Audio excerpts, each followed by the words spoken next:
All right, welcome to the Troy Kearns podcast, where we talk all things real estate, business, and entrepreneurship. Today, I have a new friend who I'm getting to know today. Her name is Elora Tran. I actually found her on TikTok because she's got this amazing videos. She's a young woman and she is getting started she's started in investing, and we're super excited to learn about her, to hear her story. Welcome to the show, Elora. Thank you, Troy. Thank you for having me. No problem. So tell me about where you live, what you do, and how'd you start doing what you do right now? Hi. So I live in Tempe, Arizona currently, but I serve pretty much the entire Maricopa County in Arizona. How I got started in real estate was at a fairly young age. Around the age of 15, my mom started getting into fix and flips. So I got to see from the perspective of an investor. We moved about 20 times by the time I was in junior year. We'll go to a house, she'll fix it, and then she'll sell it the next year, and then we redo that again and again and again. So at one point in time, she had like 12 different properties. So from that, I gained the ability of kind of going into a property and being able to see like, okay, what needs to be fixed to make it aesthetic, or what needs the interior design and everything. So that's where real estate kind of started. But I mean, my background is not really real estate. It was biomedical science, and we just needed a realtor. And I got the license and I fell in love with it. So it's kind of random. That's cool though. Let's talk about that a little bit. So you went to school, and so your dream was not to become a professional realtor, professional investor, or professional social media person. Your dream was to get into the medical science. And what were you studying, and what was your plan? What was your journey? What were you going to be?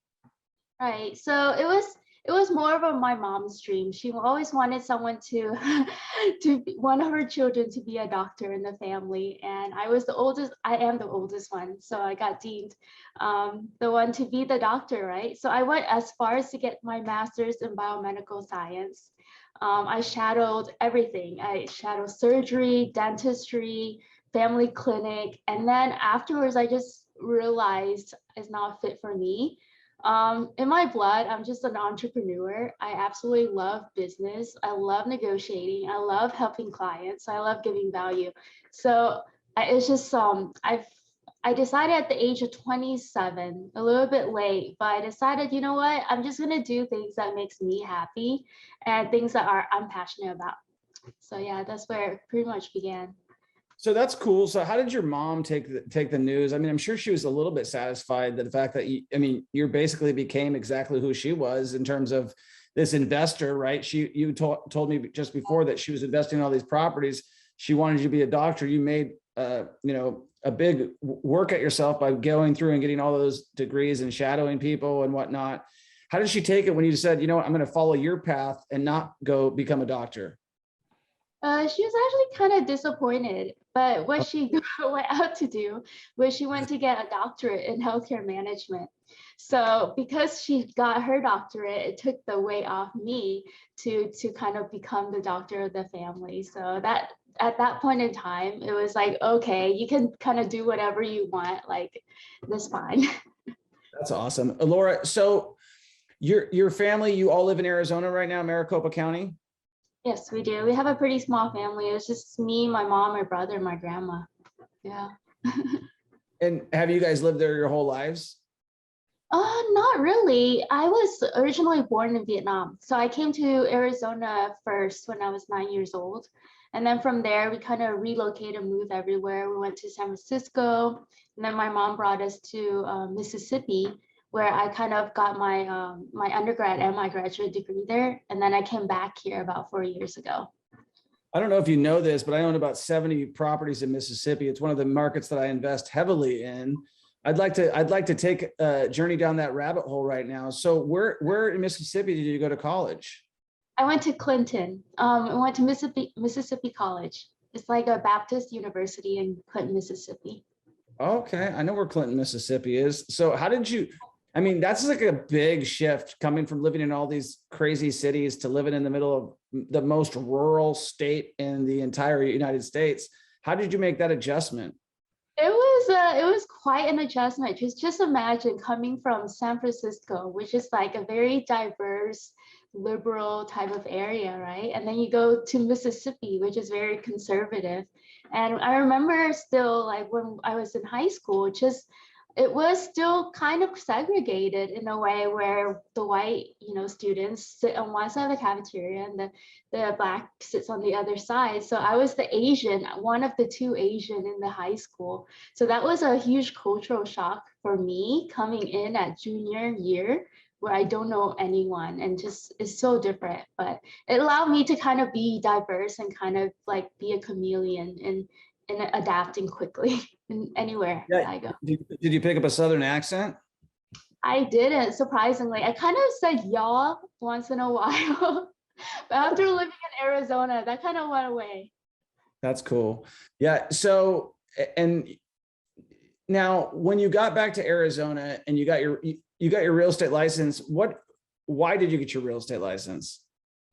So I got my real estate license because we've been, like I said, we've been doing a lot of real estate transactions and we've always outsourced the transaction to another realtor. So I figured, like I told my mom, like either I get it or you get it. We need to have a real estate, like one realtor in the family, just keep it in the family. And so my mom didn't want to get it, so I got it. Awesome. One of the things I really liked about your videos is you do some really cool properties. And I think it was one video where you were like showing this, I don't know, it was like a lion or I don't remember. It was some sort of an animal. That's what caught my attention. I was like, this is a really cool video. And then I took a deep dive into your TikTok page and I was like, this is really cool stuff. Can you tell me what like inspires you, Elora, for like what kind of videos you do and why you do the videos that you do? Right. What I find out about social media is that right now people have a very, very short attention span. So when you start a video, you automatically need to get that hook. And then from the hook, you have to give some sort of value and some sort of interest within the video to get people to continue to watch. So funny that you mentioned about the lion, because that's actually one of my listing right at the moment, where it was built by an NBA player for the Suns called Joe. His name is Joe Courtney. So his wife is a Leo. So he made a bunch of lions just within the 4 house in the cul-de-sac that where the listing is at. So I know that like that's such a unique type of feature where not a lot of homes have, even the Tuscany type of architecture, you don't really see in Arizona. You see a lot of renovation that's very like neutral in colors, a lot of whites, a lot of beige, a lot of gray, right? But you don't really see a lot of wood carpentry. So that's why I started the video immediately with that lion because you don't see that in homes that much. And I actually haven't seen it until I had this listing. I've sold 3,000 homes. I've never seen it. And I thought it was like super cool. I was like, this is really awesome. Now let's talk. So that was the question I had. I'm like, is this her listing or so that was actually, how did you get that listing? That listing was a previous client of mine for marketing. So I did an influencer marketing campaign for her med spa. And we kind of keep in touch. And then she's like, hey, like I wanted to sell my house. And I hopped on it. It's like, you know what, I'll do it. So that's awesome. And that was the Joe Courtney. He was a former, I think he played with like Dan, whatever his name is, the guy who's got the bar out there. His name's just Dan Mallory. Is that the right one? Dan Mallory? I'm not quite sure. I'm not much into sports. That's okay. So real quick, Elora, so when you got the listing, has that one sold yet or is it still on the market right now? It's still in the market at the moment. So it'd be nice to get fire. Yeah, it sounds like I still got an opportunity. That's a pretty cool one. Have you done like an in-depth YouTube video on that one yet? I have. It's currently a full walkthrough on YouTube at the moment. That's awesome. And we have a landing page too. Do you want to give that out? Yeah, absolutely. It's eloratran.com/Arizona luxury listing. So is that what you focus on, is mainly luxury listings? Yes, I do focus on luxury listing, but I pretty much do everything else. I've done commercial spaces, multifamilies, I've done offices, I've done just regular residential. So I don't really have a niche per se as of yet. Cool. And what got you to get into social media, Elora? What was the draw there? The draw was, it's by accident actually. During COVID, I met my boyfriend, and he had this company, Vixel Agency, but it was still in its infancy stage. And we got together and we built a team of 20 people and kind of launched it. So we had clients coming from medical, like medical school was one of them. There was like skincare companies. So a lot of boutique companies that we helped. And going from there, before that, I focused on marketing for real estate because I moved here, as I said, 4 years ago. So I didn't have a sphere of influence in Arizona. And I Right. didn't want to spend that much money on marketing. So social media marketing, I feel like a lot of agents should really do it because it's a free marketing tool. And all you need Right. to do is pretty much be consistent. Right. That's a good thing. So to talk about that a little bit more in depth, when you talk about being consistent, when you talk about social media, what does your routine look like? Because I know you have an agency and I know you deal with other clients. Right. What do you try to do for your personal brand and then for other brands out there in terms of advice, in terms of how to become viral? Right. So for my personal brand, we hear a lot of advice where they say, be consistent, but I would add more to that. I would say be consistent, but also do it with some sort of strategy. Notice like what video performed the best. Why does it go viral? What hooks did they use to make it captivating? And how do they transition from one scene to the next? Kind of in a fast pace so that it captures people's attention because people are ADHD. They get so bored even after 2 seconds. So I keep a lot of transition around 2 to 3 seconds. So there's some sort of strategy that goes into each of these videos. What I tell my client is to not copy everyone, but get your personality in the video. And you see that on my TikTok page and my Instagram, where I put a lot of my own personality. I am a lover of food and experiences. So you see like in between the real estate videos, you see me going to different food places, going to different local places and featuring that. And then I also do modeling. So I'll do like modeling pictures on my Instagram. So just like your personality. I did notice that now that you mention it, like I was starting to get hungry towards the end of your TikTok. There's some amazing, there was some amazing food, Elora. I was like, whoa, what is this? Like you were really, I mean, and food can be like, so like, it speaks to you because you can like visualize eating it and you're like, oh my gosh, that looks amazing. So what are some of the things what are some of your favorite places that you featured in some of your videos or your favorite dishes? Oh man, that's a really hard one. It just depends on my mood. This week, I've been featuring a lot of Asian cuisine and Asian plazas. So I've been focusing in Mesa. There's two main plazas, Mekong and H Mart for Asian plazas close to me. So I've been featuring their food court and also their grocery store. But when it comes to food, there's so many. Like Korean barbecue. I love Jen's Korean barbecue and Mana's. Yummy. You're making you hungry now. I should have like a warning if you watch Yeah, this. like seriously, that's what it should be. Warning, before you watch this, make sure that you've taken like coffee or some sort of stimulant to not make you want to go.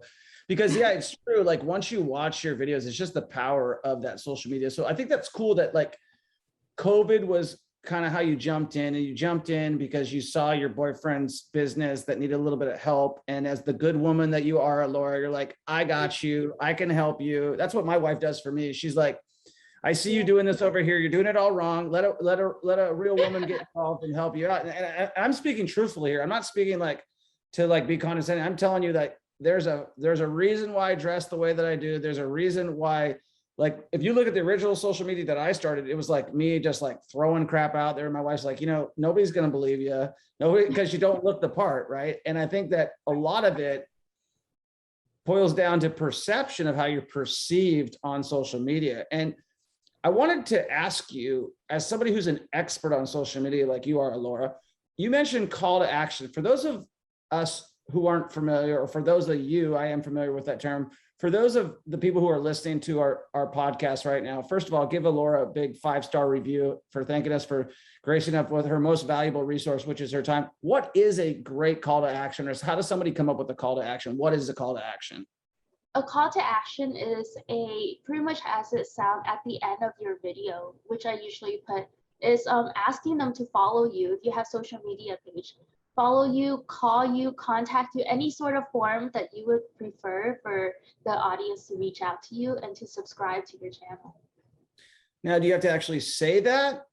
Yes, you do. Okay. I typically say, well, on my YouTube video, I'll say it, and I'll also add some graphics that actually shows arrows pointing to the subscription button. It's just like anything visual, you know, like point wherever the subscribe button is, you know, like get them to do it. Because people would love your video, but what they do is they forget, you know, like at the end, you just want to go, they swipe. It's the swiping culture. It's like you go to the next and next until you remind them, hey, like you like this video, please subscribe. That's a great point. I think I might add that to the end of my videos, is the arrow pointing down on the subscribe button, because it is something like, you know, as somebody, you produce the content and then you forget, like, oh my gosh, I don't have a call to action. Can you talk about what a hook is? Right.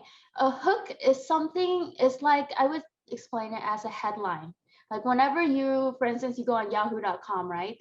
I feel like that platform has very captivating, interesting headlines. So it'll hook you into clicking into that article. So kind of like that, your video has to do the same way. It has to have some sort of headline and title that makes the audience say, hey, I really want to watch more of this content instead of swiping to the next. That's a great explanation. Thank you for that, Elora. What would you, what things about social media do you think you like and that you don't like? I would say I like social media and the fact that it's free marketing for your brand. What I don't like about social media is that there's so many information that you really have to decipher what's real, what's factual, and what's not. And also the fact that social media is made to be addictive. It's made for any platform for people to engage, to spend your time the most on their platform, right? So you really have to limit yourself as a professional to time block. Hey, I'm gonna dedicate this amount of time to creating content, posting, and engaging. And aside from that, I'm gonna dedicate to money producing activities. Because or you just get lost in the realm of social media. Totally hear you there. How do you deal? I'm sure you don't get a lot of hate, but I do. And one of the questions that I ask people all the time is like, how do you deal? Because people can be pretty vicious out there. They're going to find like the fact, like, I remember I like had something on my lip. Somebody's just like tearing me apart about it or something, you know, and just people can be the most, how do you deal with the vicious hate that's out there in social media? There's something that I saw this week that I thought was very profound. It was this guy talking, and he was talking to an audience. He said, hey, you with blue hair, that color is horrible. Now the audience that he pointed to doesn't have blue hair. So he made the point where, hey, if you know who you are, you know that it's not you. And because of that, you should not be insulted on whatever comments or negative comments that are directed your way, because you know the type of person that you are, you know the content that you produce. So don't let it even faze you, because it's not even you. So I thought that was really cool. And then, yeah, I've noticed a lot of negative comments on my TikTok or on social media in general. And I just say something witty back. I mean, think of it this way, any publicity is good publicity, even the negative ones. The fact that they even took time to comment on your video, and the longer you get them to keep talking, the better engagement it is for your platform. So you don't block them, huh? I don't, unless it's something sexual, like a sexual harassment, then I report it.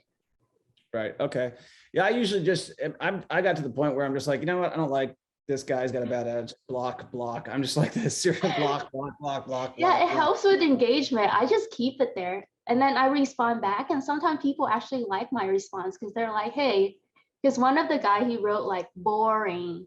And I said a comment back and I was like, hey, it's boring. Like, what did I say? I said, it was interesting enough for you to comment, right? And then people like that. Yeah, interesting enough for you to comment. That's a good point. So Yeah. with your agency, what do you help people do? I helped with various things. I help them create content for those who are really busy, and especially companies that don't have time to consistently post on their social media. So we do AdWorks, we do content creation, and we also do one unique thing as influencer parties. So like we know we have a we're very in touch with local influencers. So we'll gather those influencers that fit their niche and actually throw a party. Cool. Aren't you down there with like Pace Morby and a couple of the other guys? Like Robert Kiyosaki lives down in Phoenix. Tom Wheelwright lives down there. There's a lot of it. There's a lot of high profile real estate investors in your market, right? Yeah, we do have a lot. I was funny. You said I was actually on Pace Morby's show. I was a guest actress there. I was a real estate agent on one of the show. Oh, on the what's it? Are you talking about his actual show or Triple his YouTube? digit, yeah, triple digit flip. Yeah, The TV show, yeah. he's an interesting guy. I like he's a big subject to finance guy. I think he's got a lot of good information to share out there. That's cool. So how do you reach out to the influencers and put those parties together? What do those parties look like? I'm interested in that. Yeah, so first what we do is we find influencers that matches the like types of audience that our client would target, like the same type of demographic. We reach out to them through Instagram. Well, we find their page on Instagram and we continue the conversation through email because they get so many, they're bombarded by brands all the time through Instagram. So it's the best way is just to email them directly. And then we, from there, we either, if they have a management company, we, negotiate with the management company or we negotiate a good price for them and then set up a time, for the event for all of them to come. That's awesome. How does somebody find more information out about that, Elora, if they're interested in contacting you either for for agency help or if they wanted to get an influencer party? How would they get a hold of you? Right. I'm on a lot of social media platforms. So you can go to elora.tran on my Instagram. For marketing is Bixel, BIXEL agency.com is where you can contact me. And then my phone number, 602-489-8361. It's pretty much everywhere anyways as a real estate agent. For sure. I feel you there. You probably get lots of spam calls like I do. Yeah. I got a question. I wanted to transition into you as an agent and you as an investor, and how do you wear both of those hats? So my first question would be like, when do you decide to invest in a property and when do you decide to buy a property if you're going like on a listing presentation? When I decide to invest in a property, if the numbers make sense. Is when I try to invest, especially location wise. I'm a huge believer in location. Cosmetic, that's something that can be renovated and buy and hold. But if it's a nice location for a good deal and I feel like there's an ROI, then yeah, I would jump on that. And what was the other question? What was the second part of it? Yeah, in terms of your agency business, how do you keep that? I mean, not your agent business, not your agency business. So like with your real estate business as an agent representing people, like one of the things that I always felt like I just gave my license up. I had it for 15 years. I sent it back to the state of Nevada when I moved to Kansas City. And one of the things I realized that once I moved to Kansas City, I didn't have that license anymore. Like I didn't have that internal struggle of like, oh, I'm still an agent here and I'm an investor over here. I'm asking you, Elora, like, how do you deal with that? Does that have like a controversy in your mind? Not really, because for me, real estate, being a realtor comes first. I'm more of a realtor than I am an investor at the moment. So whatever transactions, I pretty much send it to my investors first because I just don't have time to be the investor at the moment. Right. So I'm wearing more of the real estate hat. Cool. So you just wear the hat that you want to wear when it makes sense for you. And right now you're spending more of your time on developing more business for your clients than you are for yourself. Right. So when you talk to your clients and you're listing their property, do you talk about the power of the influence that you have? I do. I definitely mention the marketing abilities that I can help with their listing, because aside from holding open house, there's so many aspects in being able to market. For instance, this listing, I had a professional drone videographer come in, and we filmed like 20 minutes of a walkthrough. I have a landing page for them. I've been actively marketing on TikTok for the listing and on Instagram. So it's just, and Facebook. So that's some of the things I feel like I bring into the table that other real estate agents may not be so aware of in terms of social media marketing. Right. The fact that, how many followers do you have across all socials? At this moment, I would say like combined or each individual? No, combined. Combined like over 20,000.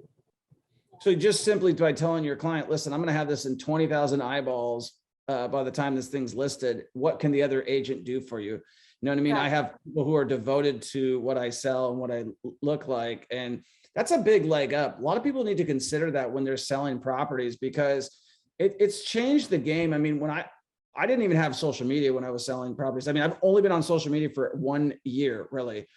And, I was a consumer of it with no real accounts, just looking at people that I was interested in and whatnot. And then I saw somebody else take social media to a huge level and investing. I was like, man, that thing is the most powerful thing I've ever seen. Right. And so can you talk more about that? Like, what advice would you give to agents, not your competitors, obviously, but people in other markets that, that aren't on social media, or that are on social media, but that aren't having any success with it? Right. I would recommend let's start with, because every platform is different. Let's say TikTok. I recommend them, if they were to choose a platform, definitely get on TikTok, because it has not transitioned to be a pay to play type of platform like Instagram. TikTok, you can still get exponential growth without putting money into the ads. So start with that, be consistent with it, but consistent with a strategy. Go to the search bar, look up real estate tours per se, and look at the video that's performing the best on that niche, and what are they doing in that video that makes it perform so well? What's their strategy? How are they filming that video? How are they saying anything in that video that might captivate the client? Just like do very thorough research, and then try to duplicate it within your video. Now you're not copying them, because you are you, right? You're putting your own voice in it, and it's a different property, it's a different twist. Add your own twist into it, and just do A/B testing. Do one video with this type of style, another video with a different type of style, see what performs best, and then hone into the one that performs the best and make more of it. That's outstanding advice. You guys need to give her a 5-star review and make sure you subscribe to her on her socials. Elora, that's outstanding advice. You mentioned you're from Vietnam originally. I actually had one of my best friends growing up was from Vietnam. And so I got to really get to know that culture. And one of my favorite dishes to this day is still pho. I know that most people associate like that as it's just like, oh man, it just hits the spot every time. It really does. Yeah, it really, really does. It's one of those meals. It seems like it's very easy to cook and very simple, and it just very satisfying.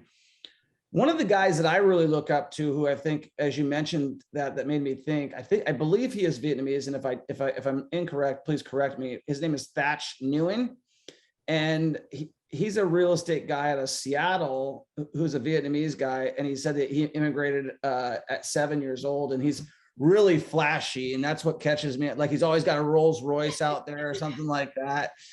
And the reason I said that is because he's almost got 2 million followers. And that's where you realize the power of social media. And the reason I realize it is, and what you were just talking about was like, you got to copy what people are doing and kind of do it your own way. It's like, do I got to go out and buy a bunch of Rolls Royces to get 2 million followers on social media, you know? That's the next level of flex. I mean, it helps, you know. It's funny how like the general population really focus on luxury in regards to credibility, right? But I feel like a lot of my like the people that I know that are millionaires and millionaires, they're not, they're like the most regular, normal looking individuals. You would not be able to spot them on the street. But for social media, that clout and the brand recognition, I mean, people react to it. Right. And that's another good point. Like one of the things that I figured out with social media is when you use the terms like cheap, or you use a term like automatically you're associated as like some sort of a scumbag, especially like if you're a male over the age of 40 years old. So, you know, it's one of those things that's like, oh my gosh, it's crazy that has such a big impression with dropping the numbers. Like when you say, hey, I spent $20,000 in this, $30,000 in this, people are like, what? It just gets their attention. It really does. It's that hook that we mentioned about. It's totally that hook.